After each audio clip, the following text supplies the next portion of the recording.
So welcome to a new episode of the BreakDown podcast with me, Tony DADA, your soul brother, and the one and only young Natty. And today we're going to be talking about the new age of entrepreneurship, I believe, right? Yes. So this is a blog that I wrote, and the purpose of the BreakDown podcast is to just break down the content so we can expand just a little bit more on the subject. So, Yeah.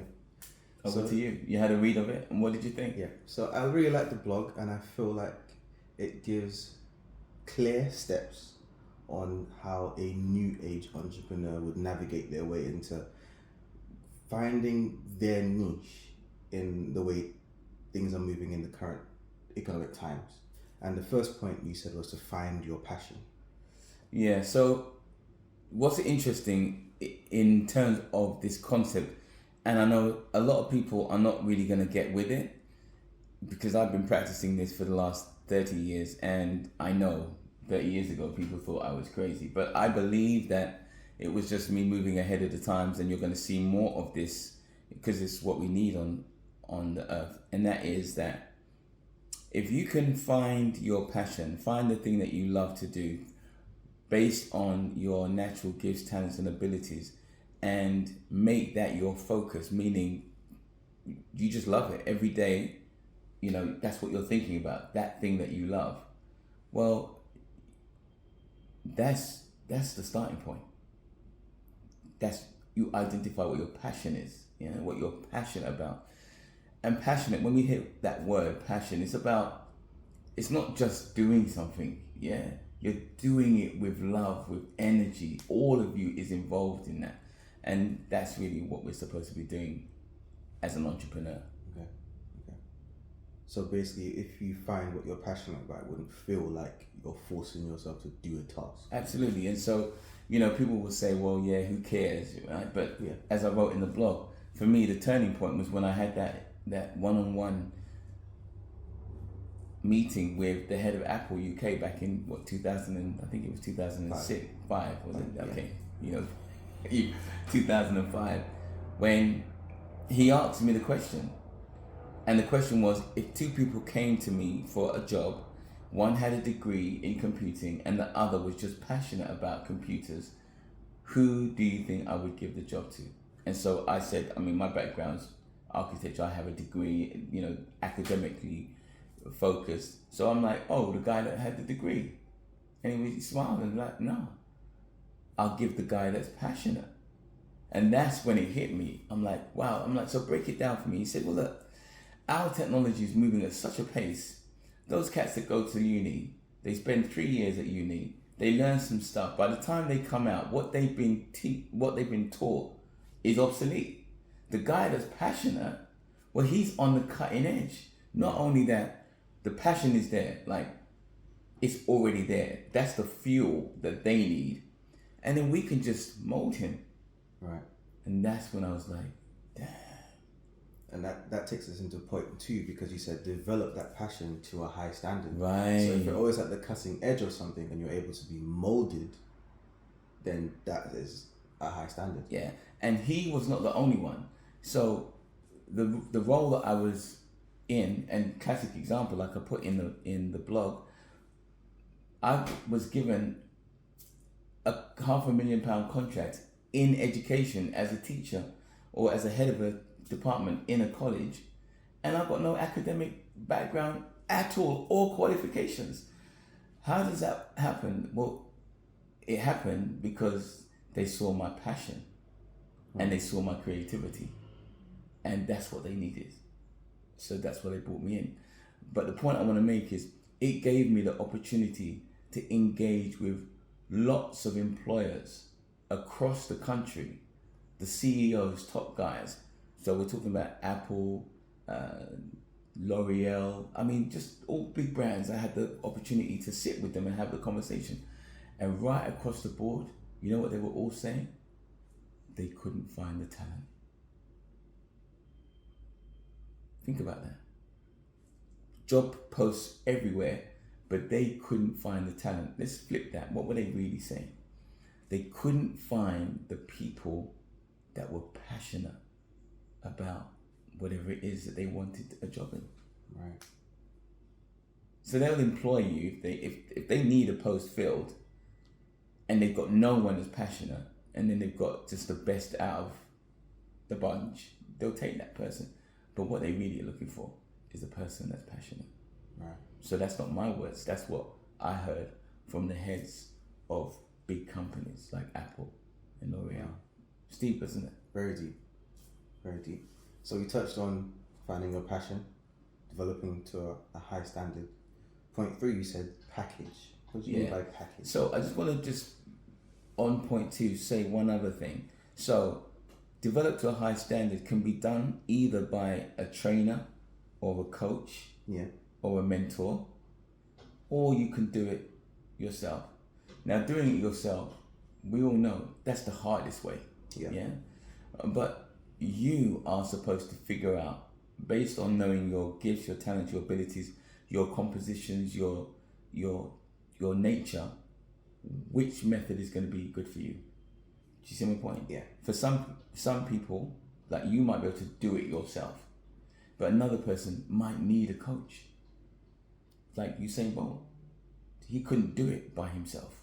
Do you get what I'm saying? Yeah. So once you've identified that and you've developed it to a high standard, what do we say? Point 3 was the package. Right? Yeah. And this is, in many cases, like one of the hardest. It's kind of taken me a decade to get that right, because you can have the talent in its raw form, you're passionate, but if you don't have a structure, if you don't have the order, like if it's not constructed in a way that can be presented in a way to someone else that they can say, yeah, I like that, I want that, it's not going to work. Like the analogy I gave when we were talking about the architect and the builder. If you develop a beautiful building, 5-story building, just immaculate in design and everything, and someone is interested in buying that, and then you go to the building site where the land is, and you show up and you say, meet me here on so and so date and time, and they show up and all they see is just bricks and all the pieces of the property. They don't see the value. They don't see the value, and they don't want it. That's the most important. They don't want it. So packaging is so important. How can you package in such a way that it's going to be appealing to who you want it to be appealing to, and not appealing to those that you don't want it to appeal to? That's also equally as important. And the only way you can do that, in my humble opinion, is to have a vision of what is it that you're trying to create. The end goal in mind. The end goal in mind. Begin with the end in mind. What kind of confused me was point 4 when you said live within your means. Why would you put point 4 there? That's an interesting one. I thought it was worth slipping that in the sense that, in this world of entrepreneurialism, there's highs and lows. Yes. And you may find yourself in a season where you're making loads of money. Yes. And then you decide to step up and live like that. But you haven't planned for the times when it's going to be low. Yeah. So that low period could take you out of the game completely. So if you're living within your means, it just means you're paying attention to your money. Yeah. So if you want to upgrade your life and you checked your situation financially and you can do that, then by all means knock yourself out. But money is an energy, is the point. And we must always make sure that we are the master of money and not the other way around. Because if we sometimes have too much money, it can overpower us. And before we know it, it'll be like, I don't even know what I was thinking when I bought that. Yeah. That actually comes to point 6. But I want to go for 2.5 first.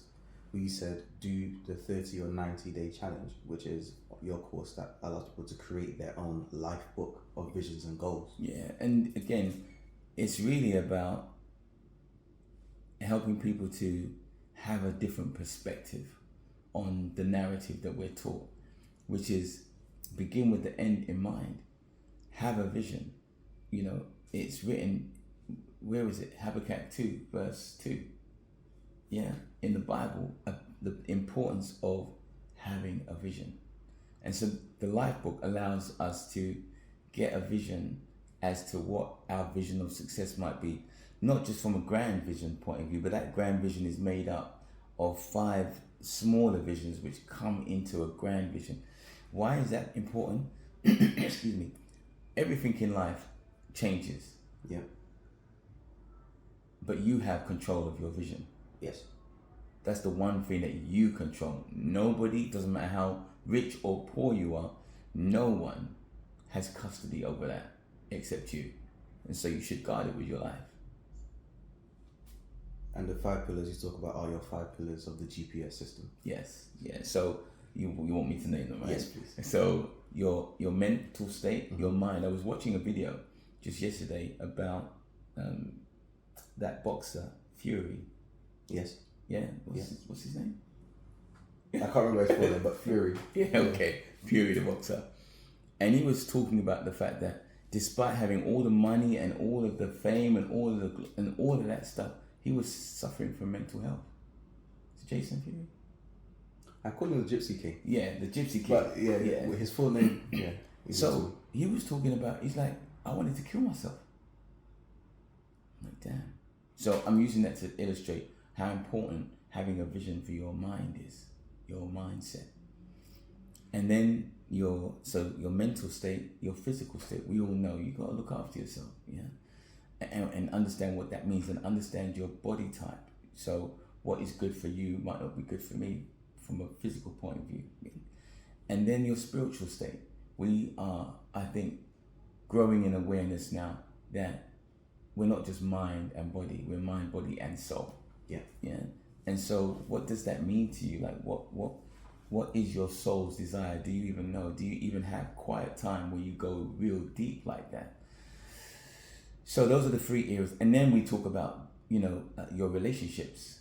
Yeah. Because if you're not having time with you, mind, body, and soul, then that means you don't know all of you. And then you go into a relationship trying to get to know somebody else. So if both of you don't even know each other and now you're trying to get into a relationship, that's a mad thing. Yeah. So this is why we do it in that order. Know you, then bring all of you to a relationship. And then the last one is your business, money, and not understanding that it's business, it's money, it's service. What are you doing? Now that you understand all of this energy that you hold, what use are you putting it to? Right. And so it's not just about having money in the bank. You see, because what we're teaching when we talk about the new age entrepreneur is the fact that those kind of cats, when you talk to them, you find that their business was a necessity to hold or house their purpose, as opposed to someone who's just trying to make money. Just set up a company, do you see my point? They both look the same, but fundamentally they are completely different. So what does your money represent in your life? And case in point, I was watching something on YouTube. Like, technology is great because you could just get into people's world. And there was this short, and this guy was interviewing these 2 girls, and they were like, okay, how much money do you have in your bank account? And they said, between us, about 250,000. And he's like, wow, what you guys doing to have 250,000 pounds in your bank account? They said, well, we both share a sugar daddy. Yeah, now here's my point. There's no judgment. My point is, though, your money is a reflection of who you are. Yeah. Do you see my point? So look at your expression. Just by hearing that they got that kind of money in their bank account as a direct result of their relationship with a sugar daddy, it says it all. Isn't the money a reflection of who they are? Yes. Do you get what I'm saying? I get what you're saying. Yeah. No judgment. Like, if that's your thing, knock yourself out. But my point is that the entrepreneur that we're talking about, the new age entrepreneur, they may not even have a lot of money, because when you talk to them, you find out that they spend all their money investing in people. Do you get what I'm saying? Yeah. But they're still rich. They're probably richer than the person who doesn't have. They're probably richer than the person who does have a lot of money, because it's a different measure that we're talking about. Does that make sense? And and some people might say, what is this guy talking about? But we've witnessed it real time. How? Errol, my business mentor, a billionaire with more money than many of us could even dream of. But what did he spend the last years of his life doing? Giving to life. And investing in people. So I'm not just spitting words. It's what I know, I believe, and I've witnessed. I think that also leads quite well into point 6, employ your money. Yeah. This is great, eh? Yeah. So put your money to work for you. And this is why we're talking about the new age entrepreneur, because he's making money to invest his money in the things that he believes in. On and in the Dada Success Academy, every student that I mentor or coach, I put my money where my mouth is. I'm like, this is the price, but because I've decided I'm going to work with you, I believe in you, I'm going to take some of that and I'm going to absorb it, so you don't have to pay the full price. Because I want to remind myself every day and every opportunity that I'm living my purpose, and I am that new age entrepreneur where I invest in what I believe in. My money goes into the things that I believe in. So, where those 2 girls are concerned, the man put a couple of $100,000 into them because that's what he believes in. Yeah, for a certain thing, right? Yeah. Do you get what I'm saying? Yeah. But the person who, it's where you put your money.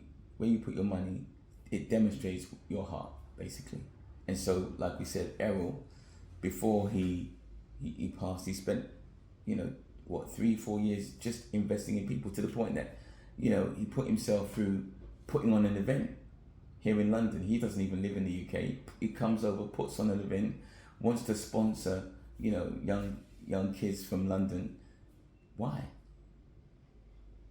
If business and making money was all that it was about, why? Why would he spend the last few years? And he knew that he was leaving this realm.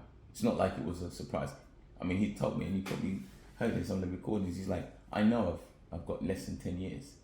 So if you know that you got unlimited time, why would you put all of your time into investing in people? Unless after amassing all of those billions, you realized that ain't it. Right. So. Okay. And the next point is get a coach or a mentor. No. Or an advisor. Yeah, well, we just said it, haven't we? Yeah. It, as Errol taught me, and I learned so many good things from him. He said many people that actually don't realize that getting a mentor or a coach literally adds years to your life. You know what I don't understand? Whenever I say to someone, I have a mentor, they're like, mentor? ? And I'm like, yeah, someone who's farther along in life than I am, that has probably gone through the things that I don't want to go through. Or if I do go through things, they have more experience of how to get over those hurdles to navigate a lot quicker. So I'm like, it makes sense to me in my brain. I don't know why people don't understand it. Because they just don't have the level of mental maturity that you have. I mean, look, you sought a mentor at 17.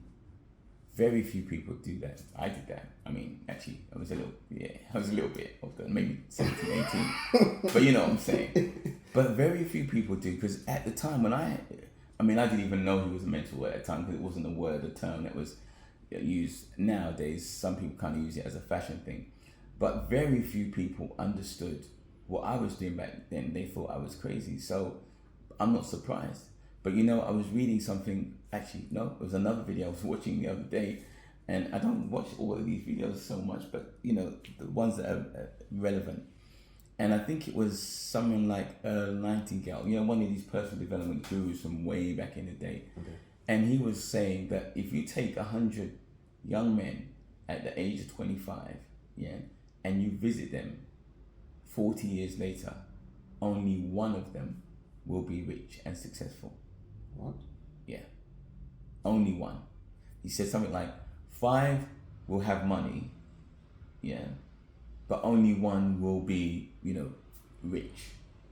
And the point he was making, it was like, 20, 25 won't be able to sustain themselves, or maybe still working and needing the income. And the point he was making is that most people in life follow the crowd. So you go to college, you go to uni, you get a degree, now you're going out to get a job, you go into the environment, you sign up for a job, you get the job, now you're in the workplace, you see the culture that everyone is doing, that's what you've met, you follow. And so the premise of what I'm saying is that if you want to be successful, rule number 1, you have to be an independent thinker. Think for yourself, think for your life, think about where you want to go. Because who else knows? Who else knows you better than you? Well, actually, tell her that there's a caveat with that. If you've got a really good relationship with your parents might know you better than you, in the sense that sometimes you've got certain natures and idiosyncrasies and stuff like that you don't even know that you've got, and they can call you out. But even in that case, they don't know your vision. No one can know that. Only you can. And that's why you need to cultivate it. Cool. I get that. And that actually flows into the next point, which is create your own, you call it soul family, but we call it like creating our own circle. Like our own circle of people that can keep us in check, motivated, and moving forward. Yeah. But those people need to be people who like and trust, ideally, and who are further forward. Like, the relationship has to be one where it's mutual. Are you with me? Like, don't just be a taker, because you're taking from them because you can see where they're going and where they're aspiring to, and that helps you. But also, how are you contributing to that relationship? Yeah. Make sure that it's give and take. I remember when Errol said to you that he was often, as a billionaire, the brokest person in the room. Yeah. But when he would meet with his guys, he would often pay for their meal just to show them, I'm grateful for being able to sit at this table. And for me, that was so humbling. So here you are, a 70-year-old billionaire, and you still know the value of mentorship, that you've got your circle. And he's sitting down with cats who are in their 80s and 90s. And he's like, I'm the brokest guy in the room. I'm like, yeah. And he's like, yep. So when I'm there, most of the time, I'm silent. I'm listening. And because I appreciate, I pick up the tab. I'm like, damn, I'd love to be in that room. So, like you said, it shows the value of being able to build that kind of a circle. Now, to have that kind of circle, before you can even have that circle, you have to have the vision of it, don't you? Yeah. Do you see? Yeah. So it comes down to that pillar of relationships. Yeah. Do you just want to have shorties, in different parts of London, or do you want to have a small circle of key people who are doing things, who are ambitious, who will push you financially in terms of your goals, and that's what you want. Yeah. And of course, if that's what you want, then when you're going out, your mind is already attuned to that's what you're seeking. Yes. People like that. So you're also activating, what did you used to call it, the reticular activating system in your mind? That's right. Okay. All right. Grasshopper, yeah. Okay. Yeah. The reticular activating system. So now that you've got that part of your mind activated, that this is what I'm looking for, when you go out and you're in conversations, you'll see things and hear things that others would just miss. And when you respond to that person who's made that comment or statement, they will instantly know, okay, he switched on. So now they're interested in you. How do you know this stuff? And that's how the relationship can build. It's not a fake thing. It's not a trying thing. It's be about it. That makes sense. Well, those are all the tips. Yeah, that was right. That was damn. I mean, I just love the spontaneity of this. It was real good. Even I surprised myself with some of the things that was coming out. But we're doing this because we want this kind of information and knowledge to get out there, right? Yeah. That's why it's so important, because as you know, we're planning an event with NatWest next year around this whole entrepreneur, new age entrepreneur, because we need to build the numbers of people who are thinking like this. That's how we're going to save our communities. That's how we're going to save the planet. It's not just about the bottom line, making as much profit. Don't care how people are penalized or how people suffer, or none of that. You're just thinking about the bottom line. That time is over. We need to care about our environment. We need to care about our communities. You know, global warming and how it's affecting us is as a result of big companies not caring, just wanting the profit. But who stands to lose? Ultimately, we all do. So hopefully this has been a benefit to you, and this is my man's idea, and I'm loving it. So how do you think it went down? I thought it went good. I think it went good. It's also a good reminder to, just for myself as well, just keep me in check on, you know, what I need to be doing, what I'm meant to be doing, and the systems and the structure I need to abide by to actualize the goals that I want. Yeah, and this is the beauty of doing this, because you're doing this for others, but actually by default, because you're doing it for other people, it's coming like a boomerang. It's like a rehearsal or a reminder for you, right? Yeah. That's the secret law of giving. You're giving for other people and you benefit without even realizing it. So, all right. Well, till the next episode, I hope you've enjoyed it. It's goodbye from me, Tony Biola, Dada, your soul brother, and Natty. Natty. Thanks for tuning in. Till next time. Bye.